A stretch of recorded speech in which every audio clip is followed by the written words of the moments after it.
Yeah. Yeah.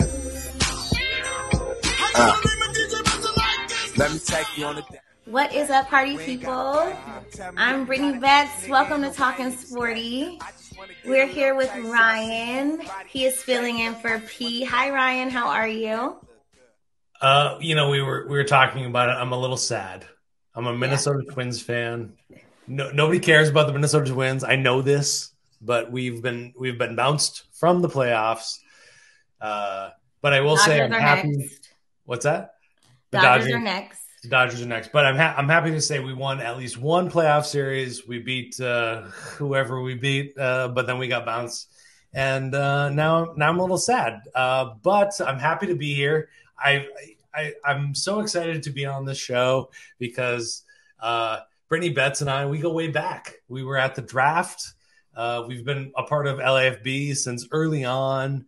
And I'm so happy to be here on Talkin Sporty. I was at the inception of Talkin Sporty with you and Paula. So it's just amazing. This is so cool. You need a podcast because you have so many opinions.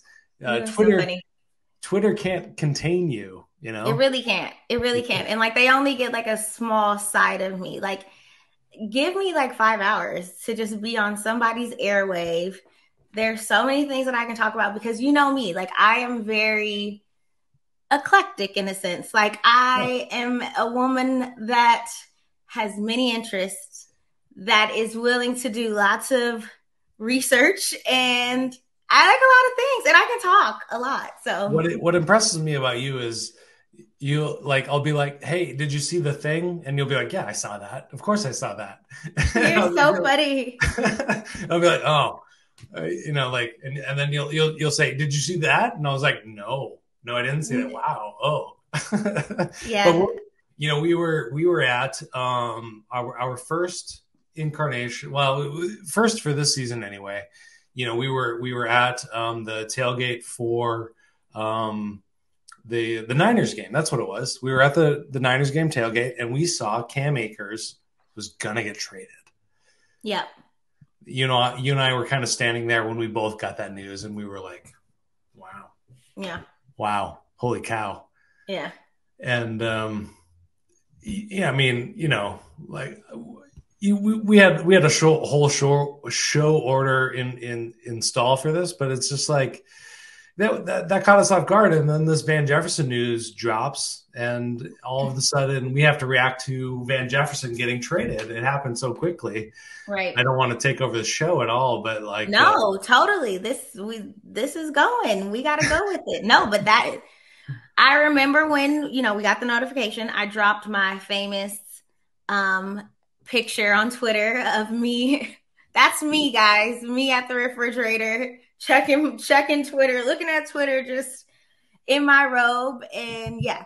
So, but no, I mean, unlike that time, unlike just the shock that we had from seeing that notification and then me, putting out my tweet kind of in shock.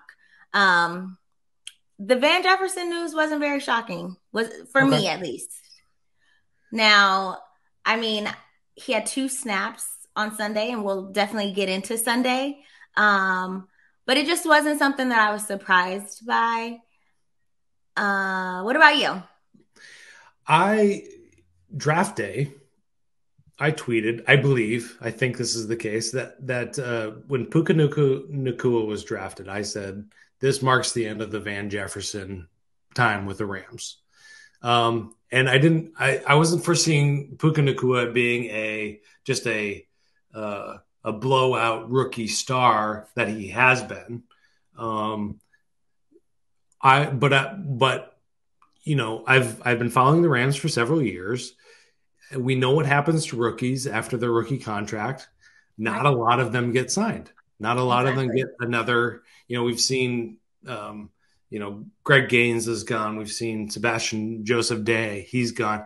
We've seen all sorts of people gone before their rookie contract is up, or when their rookie contract is over. And I just thought, Van Jefferson, he's been a good foot soldier. He's been a good contributor to the offense, and I just saw Puka Nacua was going to be the kind of the successor to that. I didn't foresee he was going to be so great, but once he was so great, the writing was on the wall. He wasn't getting those snaps.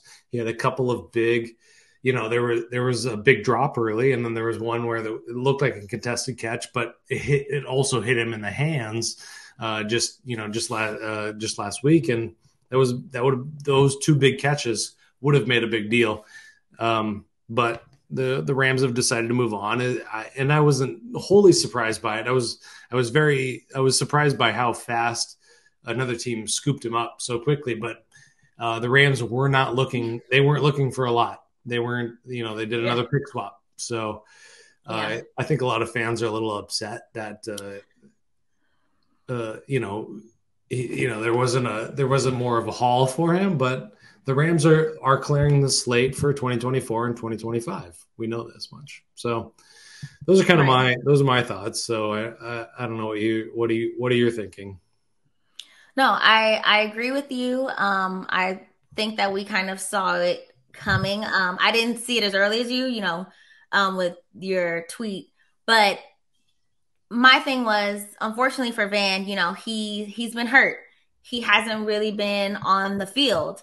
And the thing about Sean McVay is, like, if you're not playing, if you're not getting reps during playtime, it's for a reason. Like, if you're healthy, you know what I mean? And like, he takes his time. Like, I truly think that he gives guys chances, and like he allows development, right? But then once they're kind of done with you, the Rams are done with you. like, it's pretty cutthroat to say.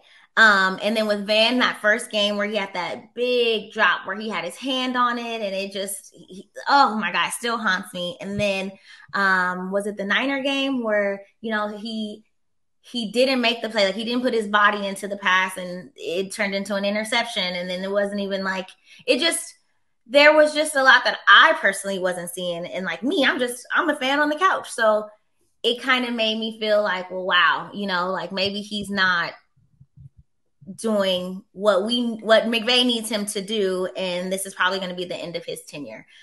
With it happening so quickly, I think that the Rams are the type of organization where, we're not getting a lot back, but they do solids for the guys that we're kind of shipping off. You know what I mean? Like, even with Jalen Ramsey, like he wanted to go to Miami, we let him go to Miami. We figured out a way to make that happen, whether that was more beneficial for us or not. The pick swap situation, people are mad about that. But in the end, Van Jefferson, he has a family, he has small children. Atlanta's a great place to raise a family. He's going to get an opportunity to be, like the number 2 guy, at least go out there and try to perform and earn his money. And I mean, that's what it's about. So good luck to him. I wish him all the success, him, his family. I appreciate what he did for us when he had to step up, Super Bowl, OBJ going down. It wasn't like he was the game winner, but like that's big. He has a ring. So hopefully he goes into Atlanta and he can shine and get some things done. Yeah, I hope that too. Their offense is strange, and we'll get to this when we talk more about the NFC playoff picture. I don't know what to make of the Atlanta offense. A lot of cardio. Kyle Pitts went in there his rookie year, and he just lit it on fire, 1,000-yard season, and now he's, I don't know, what is he doing now? I don't know. You didn't draft him on your fantasy team, right? No. I didn't, but I got Drake London and I got Tyler Algier. So I have my complaints, but I mean, that's one of the great things about LA and Sean McVay. He loves his players. It's very evident. It's one of the things that I admire the most about Sean McVay is that it seems that he's very invested in every person on his roster from top to bottom. It doesn't matter who it is. Yeah. He feels it all the way across. And, he makes emotional decisions sometimes. And this was not one of the emotional decisions. Hey. I think, the fans will move on, and they'll understand as we get into 2024 and 2025, when they're going to spend a lot in free agency, and that's one of the reasons they were open to moving on from Van Jefferson. I don't know if you listened to the 11 Personnel podcast, but I know Jordan Rodriguez spent some time talking about this. And, this if you spend a lot in free agency, you don't get those comp picks back, Right. There's a balancing out of that. So, for those people that want the comp picks that would have been Van Jefferson, you wouldn't have got those anyway, because the Rams are planning on spending a whole bunch of money next year, unlike they've done this so far this year. So I think, we've all loved Van Jefferson in his time and his 800-yard seasons. So, it's bittersweet, just like it was with Cam Jefferson, Cam Akers. A couple of high draft picks as well. Like 50, 52, both second round for sure. 52, 57. I mean, FSU and Florida. Sheesh. Yeah. And nothing against the state of Florida, their colleges or anything. So let me full disclaimer. Van Jefferson's going to be 28 years old heading into his next contract. Oh, wow. So, And I mean, if he couldn't beat Tutu, you know what I mean, for the third spot. Yeah. With the Cooper Cup even going down, hopefully he can shine and ball out. Absolutely. In Atlanta, and he'll for sure stay in shape. So, 100%. But we can definitely go back and just kind of recap Sunday's game, where, like I said, he got 2 snaps. There were some people that got some more snaps. Cooper Kupp was back. We obviously lost. We were at the tailgate. Let's talk about that first. Sounds good. Yeah. So we were at the tailgate. We took over. It was the tailgate takeover with P and and I mean, it was fun to me. I thought that it was hilarious. We had such a LAFB show out at that place. It was you and Paula, and obviously Deontay. Yeah, I was there. That was expected. But then Chauncey, our Rams writer, and then the Rams brothers, the podcast, was there. Deb, who does Chargers coverage, was there as well. We didn't link up with her; she couldn't find us. It's chaos out there, but it was we had a good showing out there, and I think as much as people dislike Philly fans, I think they did okay with us. That is crazy to me. As much as you hear, that Philly fans are as bad as they come, they're not just obnoxious, but they're just rude. There's so many things, right? Not necessarily positive things that people have to say about Philly fans. And I mean, I've known some prior to this, and I mean, I get it. They are committed. They are loyal. They're loud. They're everything that I am as a fan. You know what I mean? Just, I'm not a Philly fan, but on Sunday, I thought that they were cool. The ones that were at SoFi, they were really cool fans. They were dedicated. They were funny. They were invested in their attire, and they were invested in the games that we played at the tailgate takeover. Oh my gosh. Yeah. We had this one group that was just, they were dead set to get. So we were offered. So we do this show. It's Tailgate Takeover. It's going to be up on YouTube. You're going to see it. It's going to be a thing. Don't worry. We've had technical difficulties every week, but it's going to be a thing that you're going to love. We had this one group. It was all Philly fans. They were chanting. They were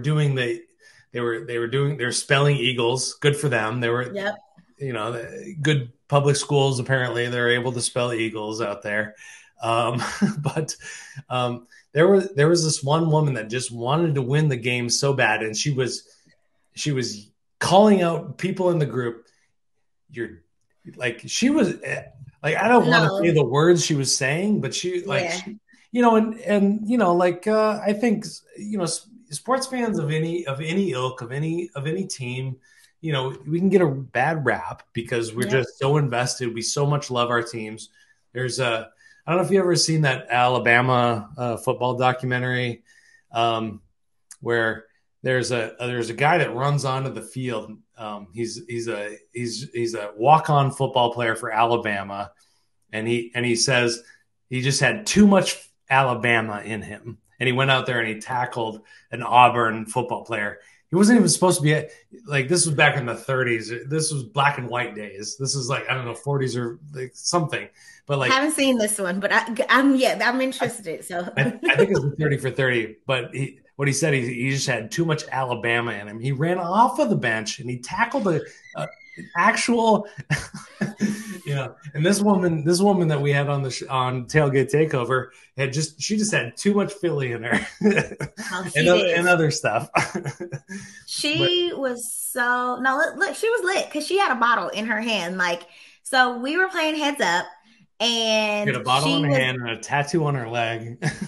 she was given the clues, right? So it was football themed. So all of the clues are like encroachment or, like touchdown Yeah. or teams. Yeah. So she's giving clues and everybody is just beyond inebriated. So not only are they not processing what she's saying, but it's just like she's just saying words. So I mean, you guys will have to check out the clip that we're gonna put out there just to understand. But I mean, it was absolutely hilarious. But yeah, it was Philly fans aren't as bad as people say. Yeah, and I think unanimously the Rams fans would say Niners fans are worse than Philly fans by a mile. By like, what do you mean? It's not even close. Yeah. That's for another day, though. Well, what's funny is there's always Niners fans out there, and they're always vocal, and they're always, throwing everything out there. But as you said, that's for another day.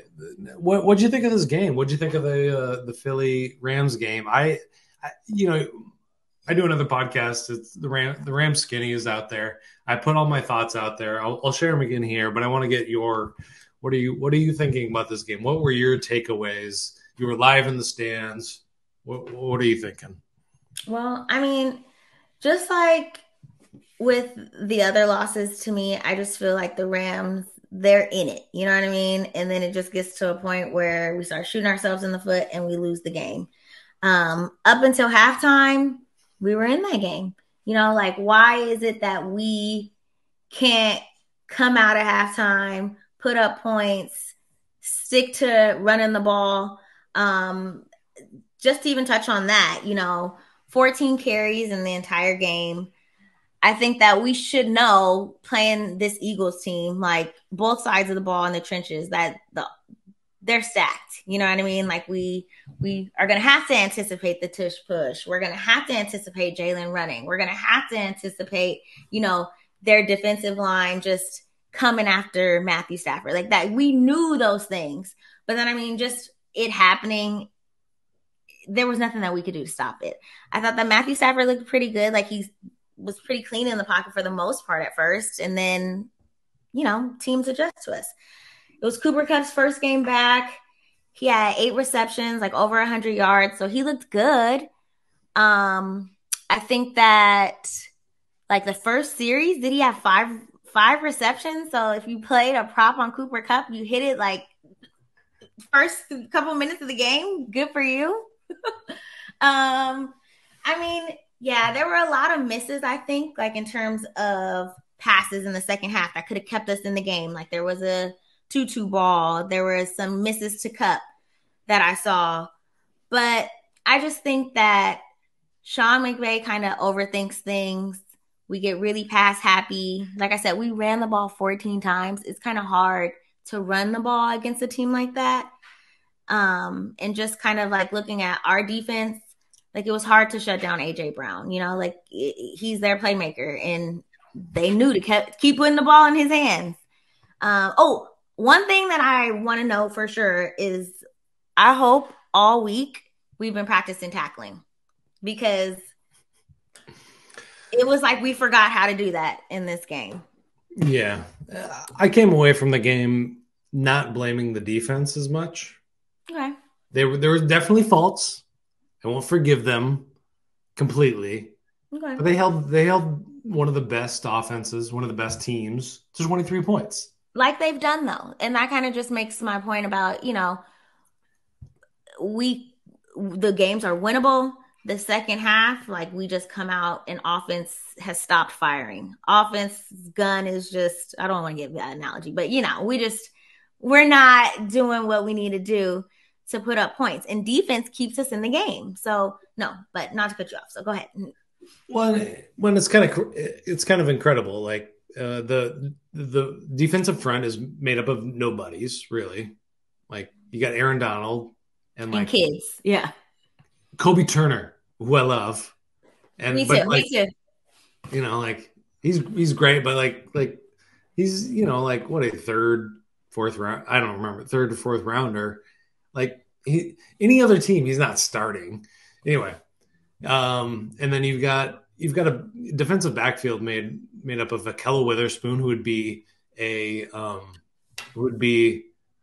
maybe the second or third best on just about every other team in the league. So, I think Jordan Fuller's great. Ernest Jones is fantastic. Like, yeah. There's pieces on that defense, but like I'm not holding this defense.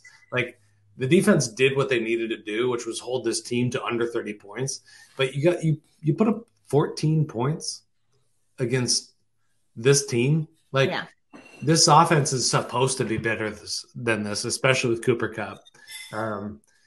So, I mean, that's where I came down on it, is that I think that the offense should be better than this. I think Sean McVay should be better than this, especially in the second half. 0 points in the second half. I mean, like, come on, guys. Like, this is, this is a winnable game if you hold Philly under 30 points. And that's,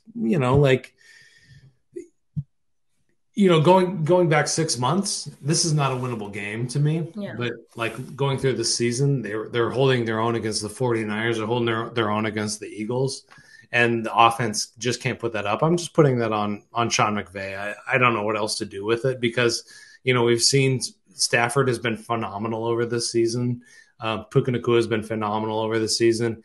Cooper Kupp comes in and is just Cooper Kupp again, and then the running game looks like it's functioning for the first time since Todd Gurley, and they're just not using it. And I'm flabbergasted. I really don't know what else to say, but just use your tools better, Sean McVay.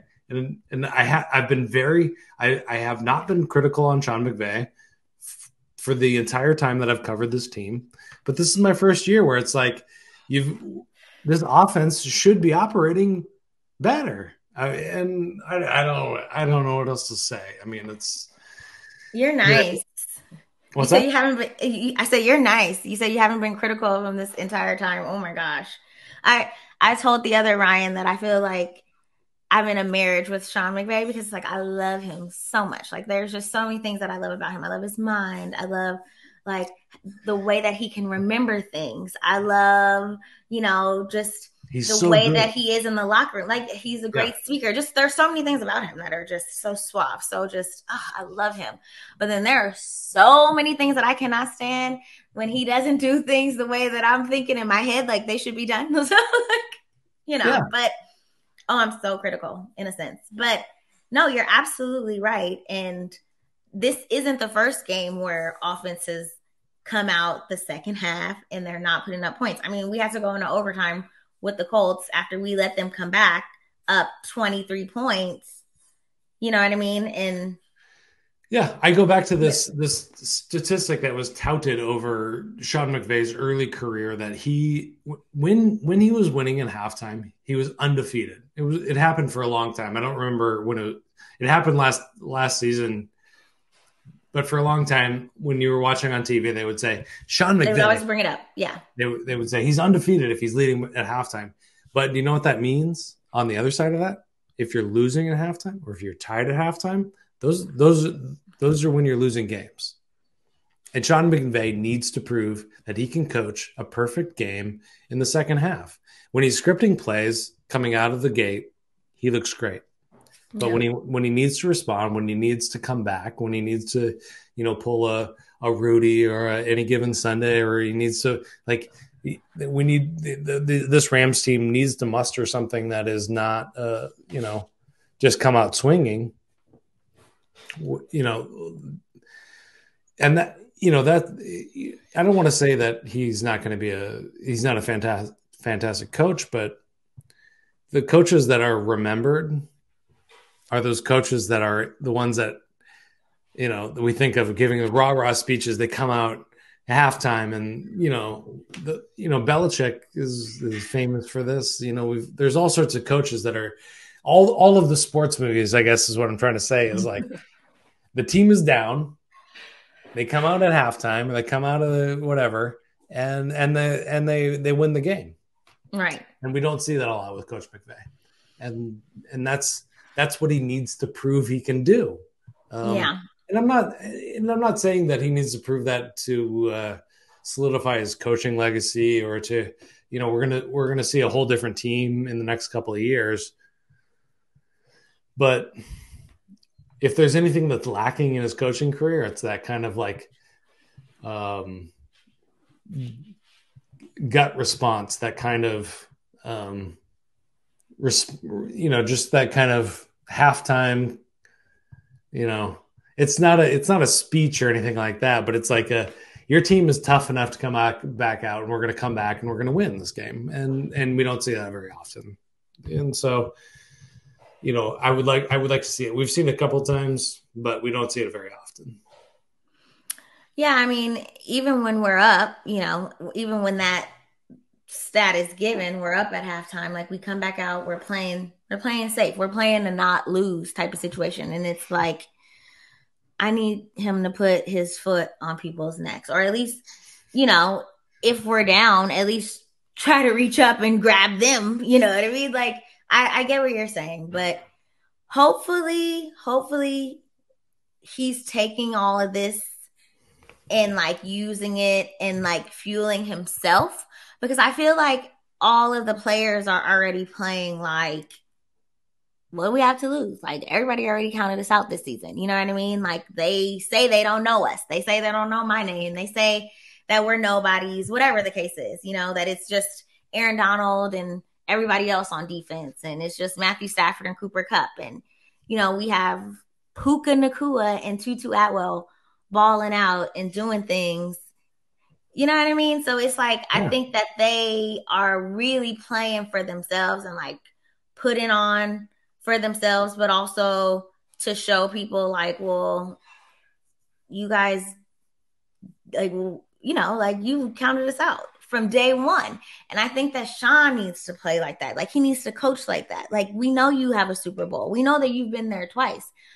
But now with this roster that everybody counted out, can you coach them up and, you know what I mean? Really coach them up. Really coach them up to win games, proving people, okay. And I think that a lot of people are looking at us and saying that Rams team is better than anticipated, right? Even with the 2-3 record, our losses are the teams that have all been in their, conference championships. The Eagles were in the Super Bowl, the Niners NFC championship game, Bengals AFC championship game. But even with that, like I said, teams and other people are seeing that the Rams shouldn't be counted out. We have to keep up the physicality, and just continue to play we're the underdogs, I guess you can say. But Sean can't get complacent.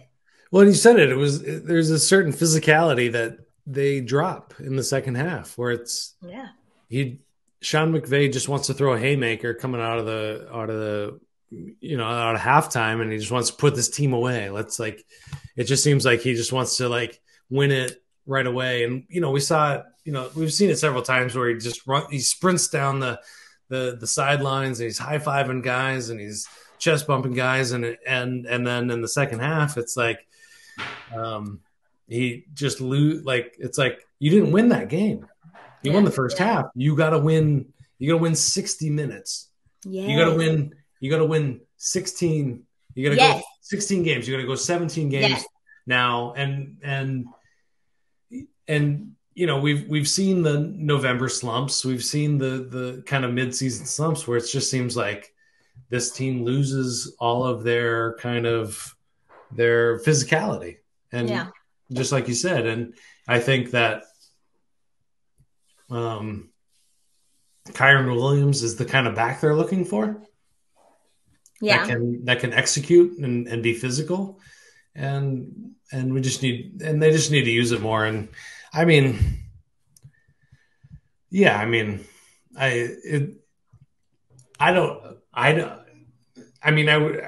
a coach if I knew the answer to this. I would be hired by some team if I knew how to tell the Rams what to do at this point. But I know what they're not doing. They're not playing physical enough. They're not keeping their pedal. Just put the foot on the throat. Just keep the pedal to the floor. You know what you can do to be successful and do that. And that's all Rams fans are asking for, is to keep the pedal. No, that's not all they're asking for. Well, they're also asking for an edge, because the Michael Hoyt and just everything that we have him doing, and bless his heart, but we need somebody else. We need somebody else at edge. Like, we need a way better pass rush. And like, that is what Rams fans are screaming for. Like, they are begging. Well, of course, because it's Rams fans. We are divided. So you have people that are just willing to throw everything away, give our first round pickup, go out and get an edge, a proven edge like Brian Burns, go get a Chase Young type situation. But then you have guys that are just like, or people that are like, no, don't give away our first round pick. Like, we need this. We need to get somebody good in the draft type situation. So what do I think is going to happen after hearing the Rams today, or after hearing what Sean McVay kind of alluded to, just saying like, basically we're broke. Basically we don't have the funds to even consider going window shopping to make the moves that obviously we're crying for them to make. Like, that's what I took from what he said. Do I believe him? No, I don't. But we'll see. Like, I would think that you're competing, you're in these games, like, especially like I said, the losses are against creme de la creme teams, some of the best, like, in terms of what people would rank them.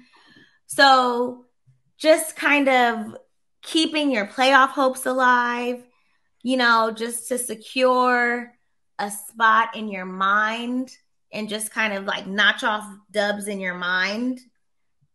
You kind of beef up the roster and you fill in pieces. And that's what I think we're missing, in my opinion, too. So. Well, we could move on from last week's game and kind of what went wrong there and just overall in the season and take a broader look at this Rams team. And it's like, what are they trying to accomplish this season? Yeah, we don't know. We don't know. Like, I think that's the case for the FBI. No, seriously, I have no clue. It's interesting. It's fun. Like, the beginning of the season in OTAs, I remember Sean McVay just talking about how hard all the kids, they're working. And, he's like, you guys are going to really be shocked when you see that there's just a lot of unproven talent that wants to get out there and work for a spot. And I really think that they're doing that. And I think that being under Sean McVay kind of gives you a bigger oomph, like, just in terms of like your work ethic, in terms of dedication. Like, I truly believe that. And just, ethics. He brings the best out of players. Right. So, I mean, for you to be a young person and to hear that we still are competing, we are still, contenders, and we still have a chance. Just trust this process and continue to work hard. Then I would think that they know that, there's possibly a playoff spot for them, and that we're not trying. Like, here's the thing. And I've talked to everybody about this. I've talked to Paula about it. I've talked to Ryan. I tell Deontay, well, not it's different because him and I.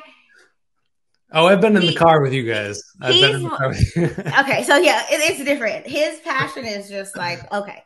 But just in terms of like the people saying that we're for sure tanking, we're going out to get Caleb, like, I am in agreement with the fact that I don't see Sean McVay not competing, right? Like, right. I don't see Sean McVay wasting Matthew Stafford's time. I don't see him wasting Aaron Donald's time. I don't see him wasting Cooper Kupp's time. And I don't see him wasting his own time.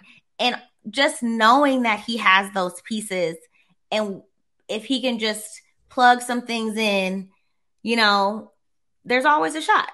You're not out until you're out, Yeah. So I don't think that our game plan for the season is to just lose or to just kind of go with it. I do think that we're competing to see where we land. Yeah, I'm not a Rams fan per se. I've covered the team for several years. I've come to love several players, and I love Coach McVay, and I like this. I think they're a smart franchise. I think they're a forward-looking franchise. But like I like to think of myself first and foremost as a journalist, let's say. I am, I'm a defender of this franchise. I've always come in to seasons with an open mind. Okay. I won't go through it all, but I'll say that this season was the hardest one to just come in with an open mind, saying this defense does not look fantastic. Right. Agreed. We'll see what a healthy Matthew Stafford looks like. And through the first week, I was like, I'm a Puka Nacua guy now. I am bought in with that guy. Matthew Stafford looks like he is a young quarterback. Crisp, young. He's ready to go. The Kelly Stafford. There was week one drama with that. So there's none of that had anything to do with it. He was connecting with people. All the young guys and their hip hop and whatnot. Oh gosh. And their Birdman and all that. On their phones, yeah. It's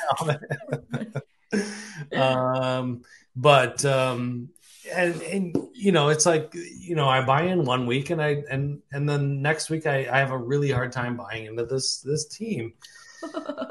And when we were previewing the season, I thought 6 wins is kind of the floor of this franchise because of Sean McVay. He's just a competitive guy. He's not throwing away. He doesn't have a lot of years in him. It looks like he's going to retire within the next, let's say 5 years, whatever. I don't know. As he should, but yes. Okay. Whatever. I'm not going to tell anyone how to run their life. I think Bill Belichick should retire. I think Andy Reid should retire.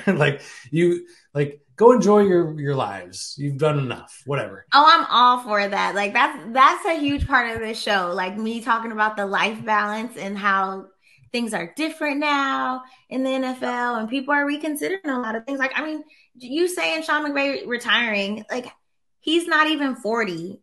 You know what I mean? And Tom Brady played until he was 40, and he potentially has the opportunity to go to the booth and make even more money, and he's about to have a kid. So I get it. Absolutely.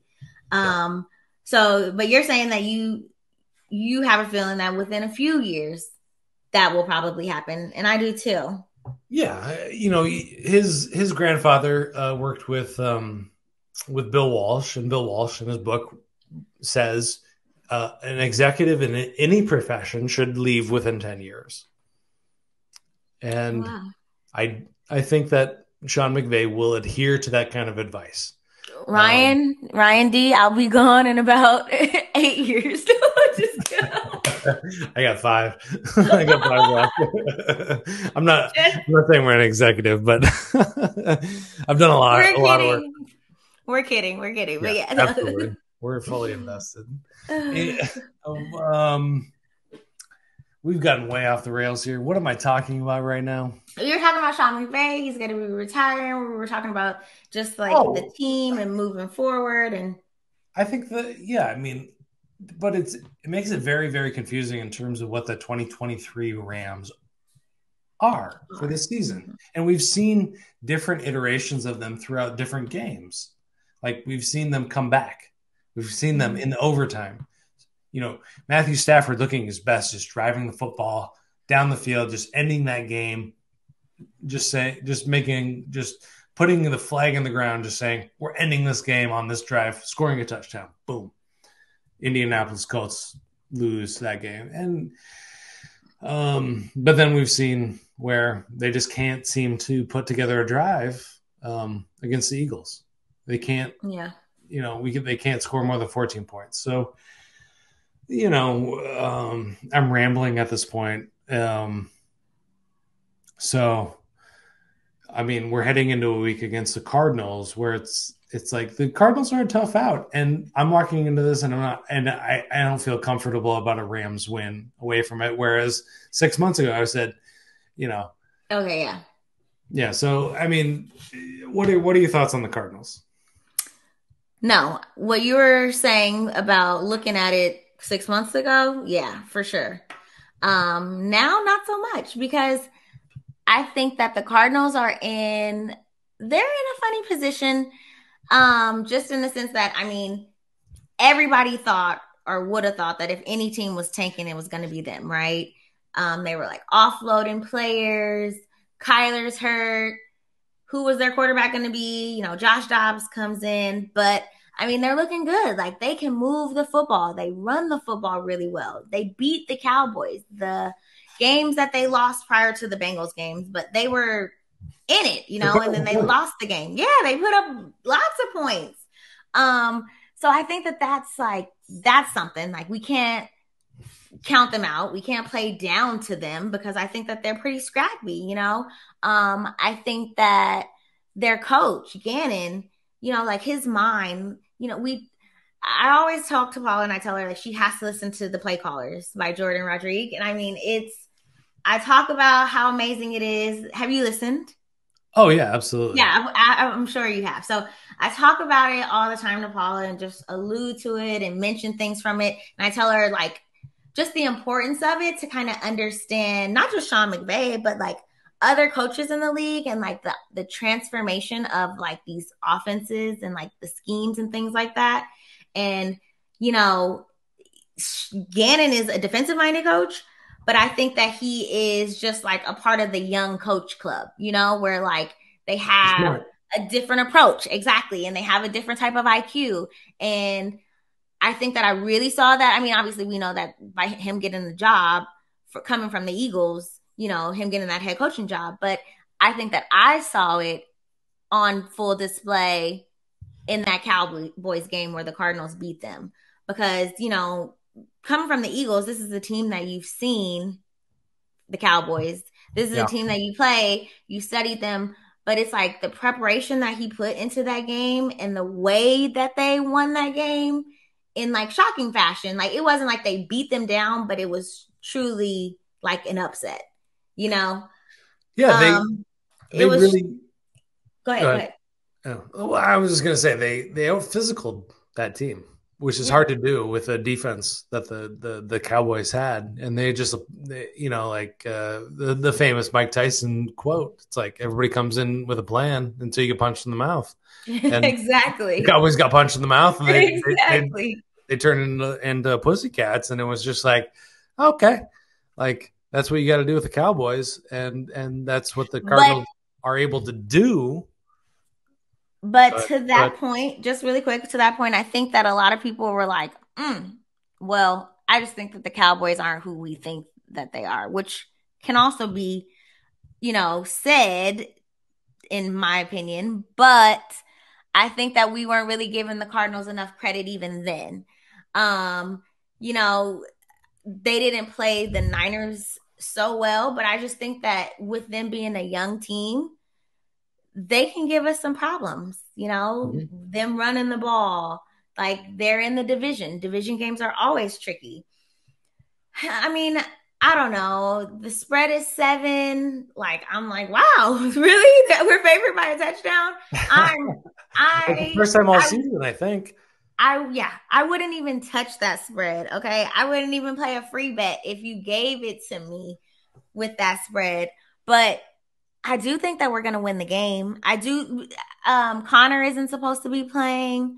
I think that if we run the ball, hello, like if we run the ball, that'll really just like that out the gate can just solve a lot of problems, right? Try to keep the ball out of Hollywood Brown's hands, I guess, because I think the last game, who did they play? I don't even remember who the Cardinals played last week. Oh, they played the Bengals, and I think that he was like their number one target, number one receiver. I think we just have to play our football for all 4 quarters. Like, can I see that? Can I please see us play like the Rams the first 2 quarters of the Colts game? I mean, all 4 quarters of the Seahawks game. The first 2.5 quarters of the Niners game, the first 2 quarters of the Eagles game. Can we get those Rams all 4 quarters against a Cardinals team, please? I mean, it's not too much to ask for. I don't Thank think. you. Thank you. But what's incredible is, we had the 2021 Super Bowl season, and they played the brand of football that the Rams played to win that is not what they're playing this season. Oh no. And they can't. And they really can't. There's no Von Miller, there's no OBJ. Like they're not winning games like that. They're winning games in a different way this season. And so but I mean, really quickly though, I mean, even if there is no OBJ, our wide receiver core is nothing to sneeze at, and I think that Sean has ample opportunity to cook up potions. You know what I mean? Tutu Atwell. Now that Cooper Kupp is back, there's Cooper Kupp, there's Puka, and then Tutu isn't going to be getting as much attention. Like, I expect there to be trickery. I expect there to be motion. I expect him to just run these go routes and, take the top off and get a deep ball. Like, cook something up like that if we're going to pass. Like, but last game, 14 carries for Kyron, and then between Puka and Cooper, there were like 20 targets. Yeah. And this is not the kind of defense that you need to bully around. Like you need to get in the trenches and muck it up with the Eagles. This is not that defense. The Cardinals defense, they don't blitz, which is good for the Rams, and they don't have and when they're not blitzing, they don't get a good pressure rate. So this is the kind of defense that the Rams should be able to take advantage of. And but also this is the kind of offense, the Cardinals offense is the kind of offense that's going to take advantage of the deficiencies on the Rams defense. We saw Jalen Hurts go for 70 yards on 12 carries, basically. If you subtract the tush pushes, the brotherly shoves, he's going for 70 yards. One of his best days of his career running the ball. That's a nice day for a running back. I mean, not in this day and age, but it's not a bad day for a running back, definitely. But one of the best days for Jalen Hurts, and also it proves that this secondary is doing a better job than the front. The Rams front is doing. And Josh Dobbs is playing for his career. This is his resume at this point. He's out there. He gets a chance to show everybody what he can do, and he's gonna try to do it. And Josh Dobbs can run the ball. He's one of the leading rushing people for the Cardinals. And James Conner's going to be out, but they have other capable backs, and they scheme these guys open. So, I mean, it's not going to be an easy day, but this should be a day that the at least the Rams offense scores more than 14 points. Definitely, they need to get into the 30s. I think just to prove a point, to the rest of the league that this offense could move the ball. I hope so. The promise of the Rams offense was that they're going to score 30 points a game.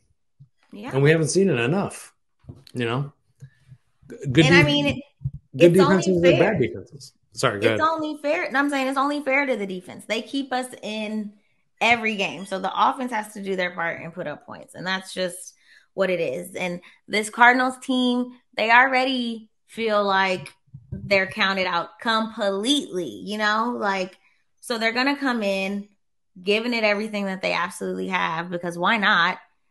This isn't Cliff Kingsbury's Cardinals, Sean McVay can't just expect.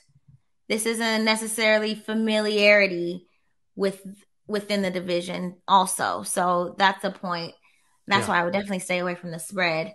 But I hope that this is a game that we can just annihilate a team and show them, that Seattle game wasn't a fluke, because I truly believe that is the type of football that we can play. Like, we went into Seattle week 1, and yes, division games are wonky, but we played our game and we played it well for all 4 quarters. And I just want us to replicate that again on Sunday. I want it to be blue in SoFi.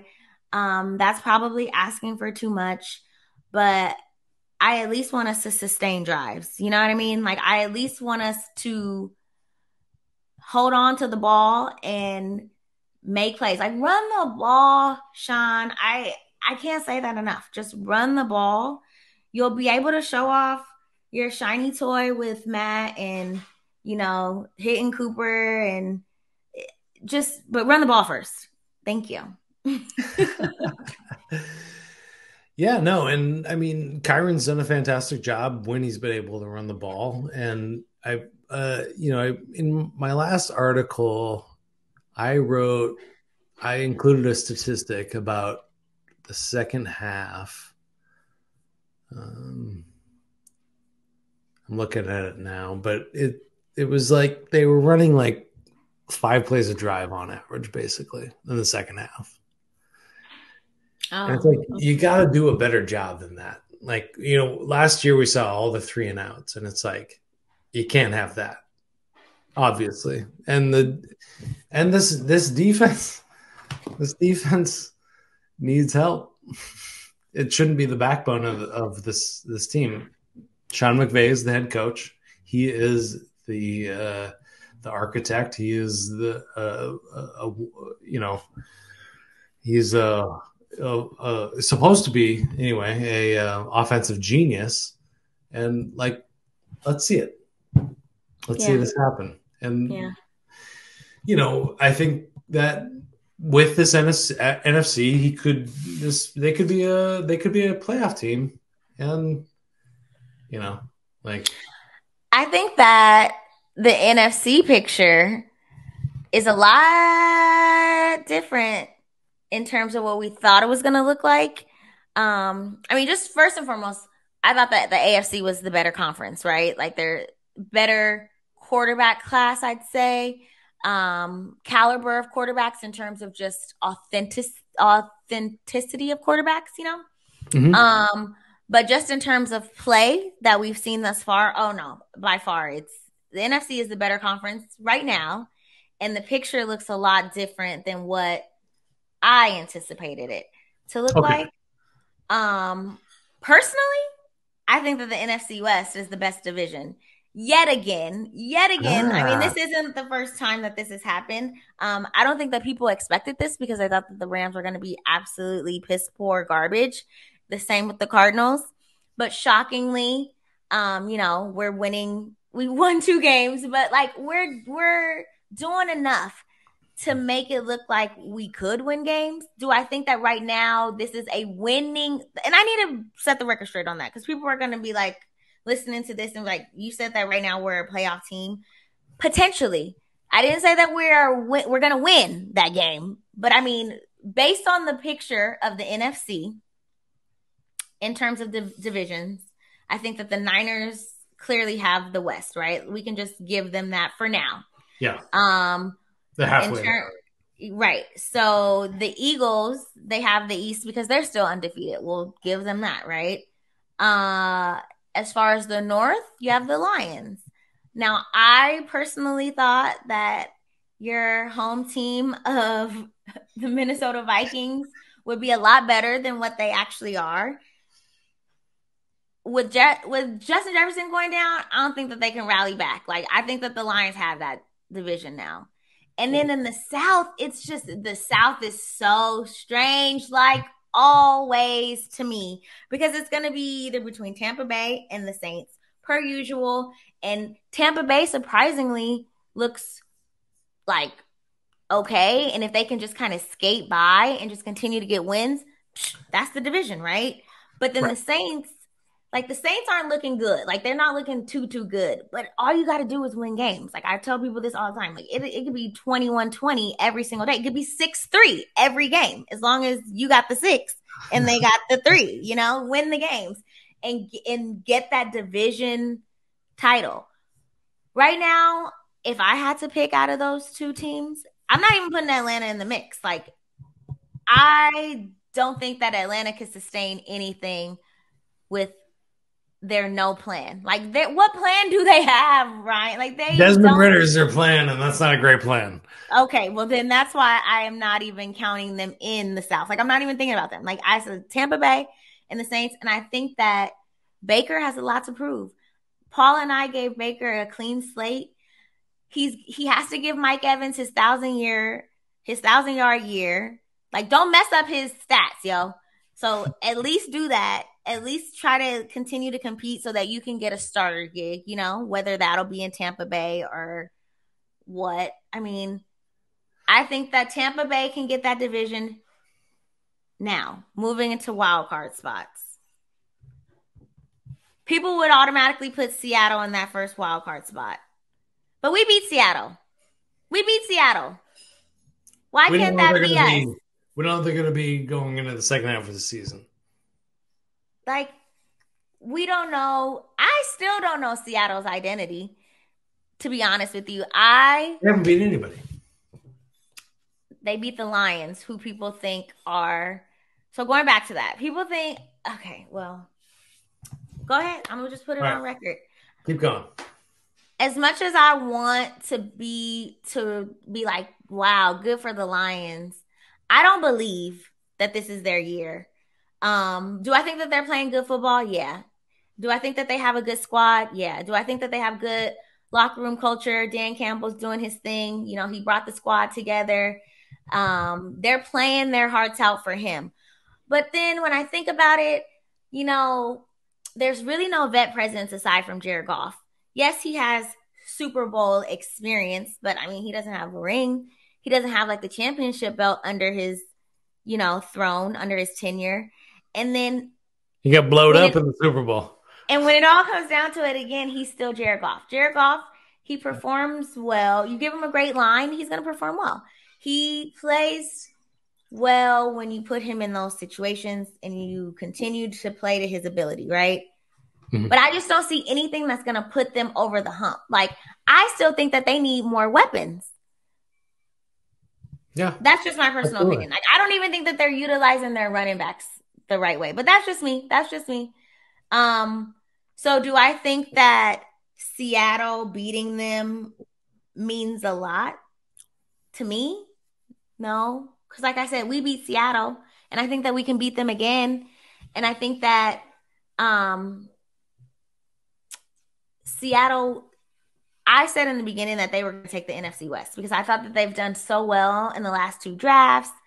You know, just it's always just like a sneaky team to me. But then you can't count the Niners out ever. So we've already established Niners NFC West. But Seattle, go ahead and give them that first wild card spot. We'll take the second wild card spot. And then that third wild card spot. I mean, what I would hope, because I mean, I don't know. Let's just put let's just put the Saints in there because Okay. I think that Derek Carr just has more experience out of So the quarterbacks that are left. the Cowboys are just fall out. They're done. Oh, you don't know the rules of the show. We Oh, don't talk. sorry. Oh, I should have told you in the beginning. We don't talk about them in the show. That's I Oh. like. I was gonna completely ignore them. I mean, we should. I mean, No, we don't talk about them in the show. No. there's there's okay. No. I don't Okay. I don't actually dislike very many sporting people or franchises, but like I'll just openly say I don't like the Dallas Cowboys. I like there's not a lot of people I root against. I root against Jerry Jones and I root against Dallas Cowboys. So Yeah. Yeah. Same here. Same here. It is just like, and then the Dallas fans are just I mean, obnoxious. come on, man. Obnoxious. But no, in all reality, like completely, if they continue to win games, which I think that they can, they have a tougher schedule than I thought. Like they play the Yeah. Bills, they play the Chargers, do they play Miami? Yep. Do they? They do. Like They do. they have a pretty tough schedule. I think that they can get a wild card spot. I'm not hating at all. They have the squad to do it. Like their defense plays good enough football to keep them in games and to get them over the hump. But they're going to need their quarterback to do something for them. And if it comes down to winning games throughout the season, that could potentially lose them a wild card spot. You know what I mean? Like if I think that Dak has to really step up now for people to think like, oh, they'll be in the playoffs. Yeah, and I think Dak needs to step up, and I think Mike McCarthy is being shown as that he's not that fantastic. And I think this defense, like, I don't know what it is about the 49ers, but their ability to just neutralize the opposing defense's best player is just incredible. Like, I mean, Micah Parsons did nothing in that game. Nothing. If like they don't have a great offensive line, so I don't know if a team can replicate that, but like if you can do exactly what the 49ers did to the Micah Parsons. I mean, the Cardinals essentially did that too. Like he had like a sack or two, but they figured out like go pass, like when you dump the ball off, go right at him, and then dump it. Like it was good. Like the Cowboys have proven that they're beatable, right? Yeah. And the Niners just continue to show that they are physical. They continue to rise up to the occasion, and they show that they're the better team.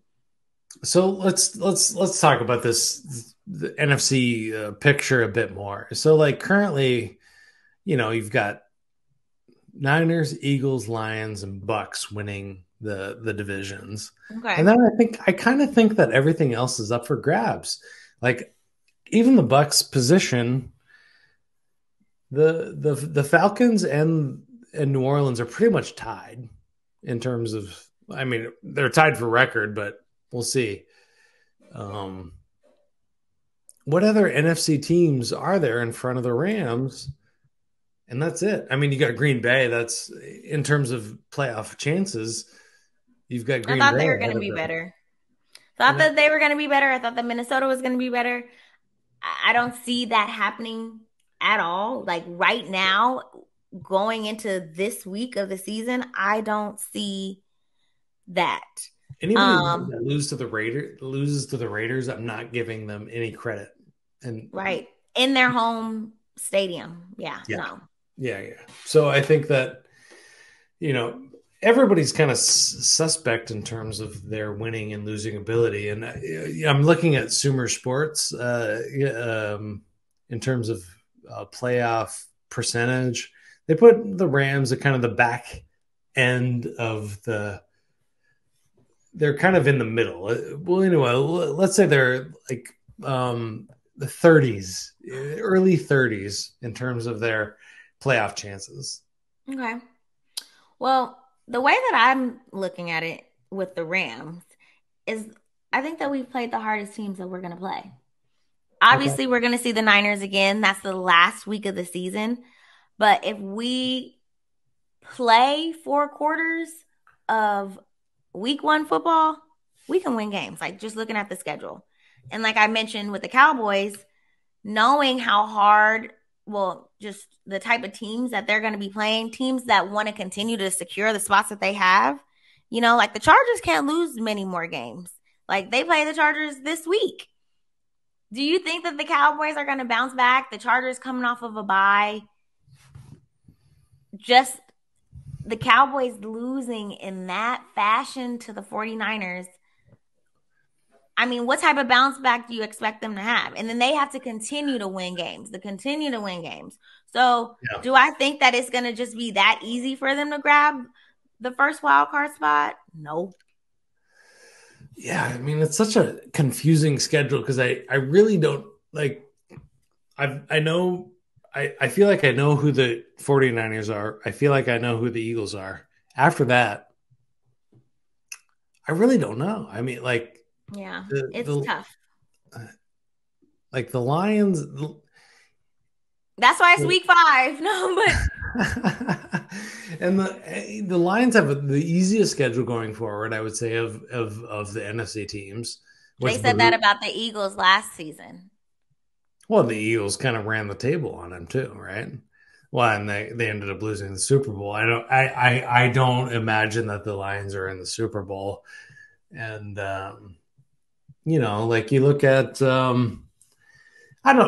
it's when you boil it down, there's still a chance. Like there's tons of hope. Absolutely. If you boil it down, if you look at coaches and quarterbacks, that's kind of like that. Looking at last year's Super Bowl, I said, who's going to win this? I said, who's the better coach? Who's the better quarterback? And I said, Jalen Hurts or Patrick Mahomes is the better quarterback. And Andy Reid is the better head coach. And like, that's what happens. Like you learn not to bet against the best, like you learn not to bet against Belichick and Brady. Anyway, you look at the rest of these teams and you look at their quarterbacks and their head coach combination, and you're like, I don't like the rest of the NFC teams. I really have no idea. Like, we love LaFleur. LaFleur is fantastic. LaFleur is a great head coach, but we haven't seen Jordan Love be a phenomenal quarterback. So you can go through each one of them, and you're just scratching your head, going like, who's New Orleans, who's Tampa Bay? Like we know what Baker Mayfield is. It's like he's not setting the world on fire. He may make the playoffs, but he's not winning playoff games. So that middle tier, including the Rams, it's like they're in there. And then when you consider Stafford and McVay, you kind of have to elevate them a bit, because I think they're probably the best head coach quarterback combination in that kind of mix. Right. And there's several teams in the NFC that are just tanking. I think Chicago is their head coach is definitely playing to keep his job, but there's no talent there. So I mean, I think that there's we got, what do we got? 14 weeks left? 13 weeks left? 13 weeks. Is it 13 weeks? Oh my gosh. Week 6. 12 or 13 weeks, right? Oh my gosh. Yeah. Yeah. So there's plenty of football to be played, and I think the Rams are still in that conversation. So keep hope alive, Rams fan. Keep hope alive. Yeah. Exactly. And there's no reason not to, and we got the trade deadline coming up, so we'll see what happens with that. We're broke. We have $0, so we'll see. No. Well, speaking of $0, that's what my bank account is looking like, because my bets, they have been so terrible. Like, honestly, I'm being honest. What have you lost money on lately? My props. That's the thing, though. I rule number one in gambling, ladies and gentlemen, is first and foremost. Well, first and foremost, don't gamble more than you can afford, right? Like, I think that that's like a rhetorical Hey one, guys. Yeah. but no, rule number one is like you have to pick your spots. So, what I mean by that is like just find your play and roll with it. Like, I feel like what happens is with me, I'll find something and then I'm adding to it. Like, I'm parlaying it, which is you have Double more down than on it. one. So, do you know what a parlay is? Because Sort of. Ryan, I know you're not a big gambler, but like a parlay is, for instance, like with a prop. Say I say Matthew Stafford will throw more than 240 yards, and then I'm going to parlay that with Cooper Kupp having more than 5 catches. So it's having more than one prop play on a ticket, and like your parlay, like it can be like a 10-leg parlay. They call them legs. Or if you were picking spreads, like if you were picking the Niners -7 this weekend and you're taking the Rams -7, you're parlaying teams. And you can pick as many as you want, you know, and obviously the more teams, the better, the more odds. But what I tend to do as of recently is say I have my 2 picked, like I have them set in stone. I've done my research. I've looked at my stats. Like I have a full analysis of what I want to play, my conclusions, et cetera, et cetera. Give us give us example of last week. Like what So was like this past weekend, like my mind, like I knew for a fact that Adam Thielen was gonna have more than 5 receptions. Like it was 5 receptions. is he Like a Titan? no, he's a Panther. Panther. Yeah. Yes. Was in the And region. I also knew that Stephon Diggs was gonna have more than I think it was like 83.5 yards. And because I just that Jaguars secondary. It was just a lot of things that I looked at. And Sure. then the other thing that I put on that ticket was Christian Kirk over 5 receptions. And I was so confident in it. But I said, let me just throw something else on the ticket. And I put Sam Laporta over like 50 something and a half yards. He had like 47. And everything else came through. And that is just where I am, well, where I've been, because I'm not doing that no more, okay? I've learned my lesson, baby. I am not going to be a fool anymore. Hey, And like, I'm serious.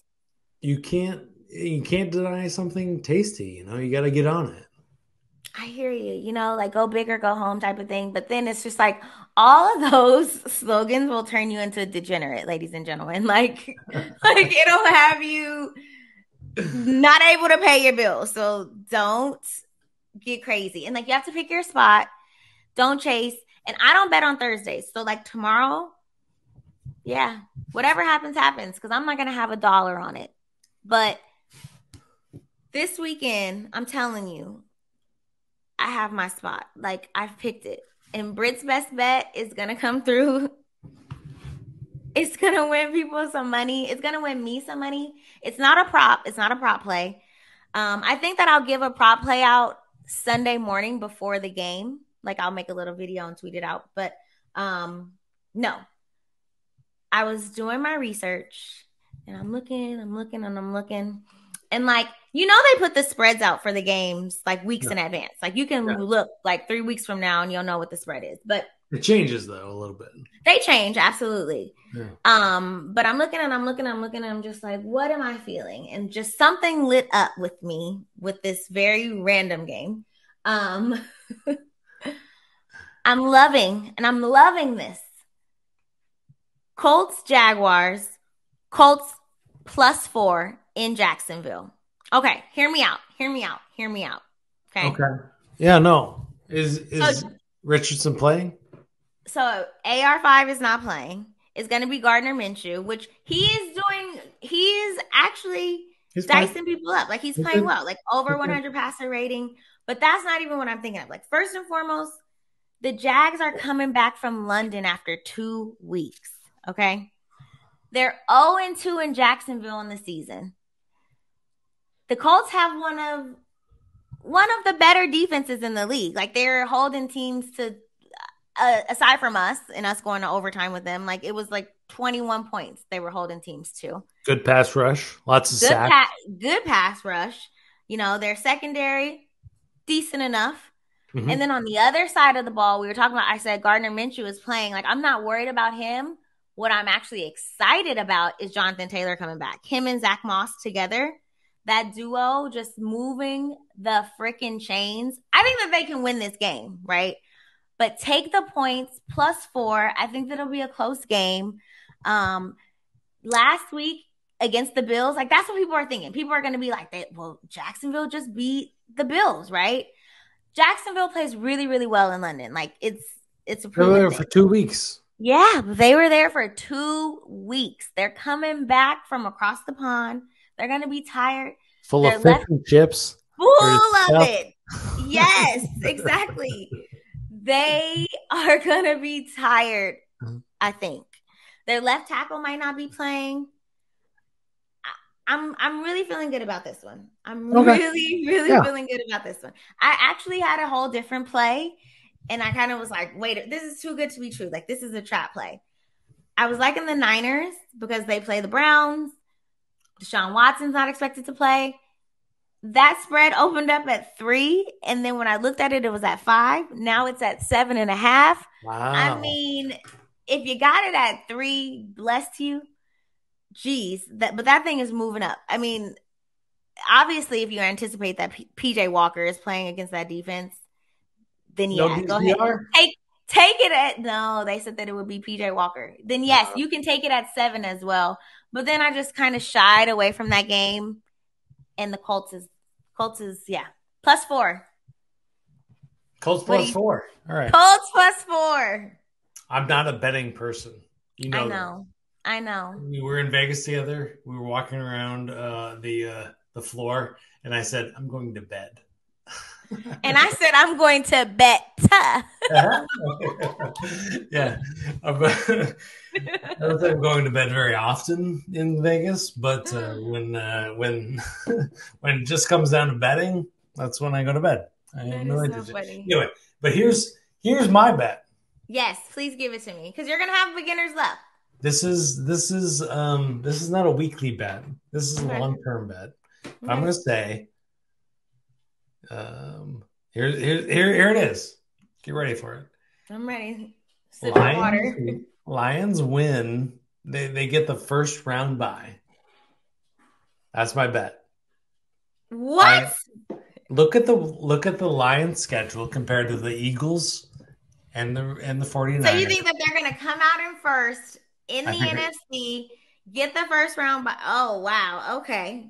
All right. I don't know if that's a prop play that you can play, but I am going to tonight. I'm going to do my research and find out. They're 4-1. They're 4-1 right now. Okay. Yeah. Buccaneers, winnable game. Ravens, Raiders, Chargers, Bears, Packers, Saints, Bears, Broncos, Vikings, Cowboys, Vikings. That's like 10 weeks of buys. Oh my gosh. Like there are if you're right. Keep it quiet, everybody. But like the Lions schedule going forward is very, very winnable. Like I don't like Ravens is their hardest game for the rest of the year. Wow. Very interesting. Like maybe Cowboys. We'll see what Cowboys are in week 16, but I'm thinking I tried to look it up. I don't know how to look up good odds and stuff. I'll look it up for you. But I'm interested to see what their win total was for the season, like how many games Vegas expected them to win. With that type of schedule, sheesh. And one thing that I saw beginning of the season that my dad was mentioning to me was like their odds for futures to win the NFC and go to the Super Bowl dropped from like 50-1 to 10-1. Oh, wow. That's big money. Yeah. I don't know if those are the exact numbers. My dad exaggerates, but like it was a lot of movement with the lines. So. Just preliminary Googling says 10.5 wins is what they're at there right now. Interesting. That's a lot of wins. That's a lot of expected wins. Well, good luck, JG. Jared Goff, come on, man. You can get there's a lot of Rams fans that are still rooting for Goff, so there really are. There really are. Good luck. Exactly. Yeah. Hey, well, I mean, this has been awesome. Yeah, it was fun. I gotta have you on more often. I appreciate that. I don't know if I deserve it. Will you be back? Just say yes. Anytime. Yeah, I appreciate it. Like, Paula is a hard person to follow. She is an incredible act. She is amazing. Yeah. But she's very busy too, so I appreciate her time. But when she can't be here, thank you for committing to filling in. Thank you. Dude, I tell you what, I've always thought we would make a great pairing. I always thought that we should do a show together. We should. Just because you know a lot about betting and I know nothing about betting.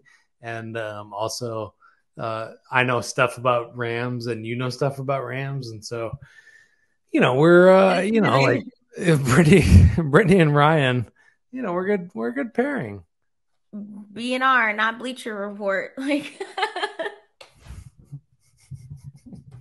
but all right. Well, hey, I'm gonna go with my mom jokes. No. Wish I had a dad joke for right now.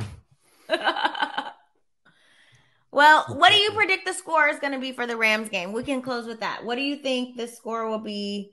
Rams Cardinals this weekend at SoFi. I've been betting a high-scoring affair with the Rams all year. I'm going to say that they're going to go 24-14 win. So you don't think this is going to be a high-scoring game? I don't. I you know, like you can't get burnt. You can't get burnt too many times.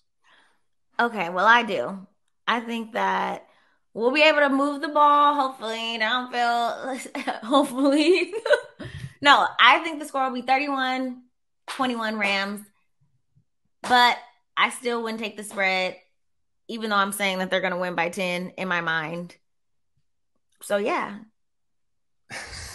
I don't trust it. Even though this is what I'm saying. Like, I don't bet on my team. Like, I also have to put that rule out there, Ryan. I don't bet on my team. I don't bet on Thursdays. There's, you know, you should actually bet against your team, really. You know what I mean? Like, because if you bet against them and you win either way. No. I'm not doing that. No. Anywho. Hey, we're next time we're in Vegas is the Super Bowl, I imagine. We're all going to be at the Super Bowl. Whoever's there, we're going to be at the Super Bowl. Bless us. Oh my God. Bless Vegas, okay? I don't even think that they can't handle the network, baby. I really don't think so. Like, I hope that they're prepping right now, building more hotels, everything right now, because it's gonna be crazy. The link couldn't handle us last time. Yeah, that's what they said. They slapped us with a big fine. Not me, baby. They didn't actually slap us with a big fine, but they should have, because we were too much. Anyway, sorry. Skinny T, it's been real. Thank you so much again for talking sporty with me. And anytime. Go Rams this weekend. Hopefully Paul will be back next weekend, but if not, it'll be you, boo. I'm always here for you. Sounds good. All right, guys. See you next time. Damn, you look good, huh? Damn, you look good, girl, and you look good. Need to stop. Niggas came in 2 shots. I'm waiting to hit sugar free quicker 2 5.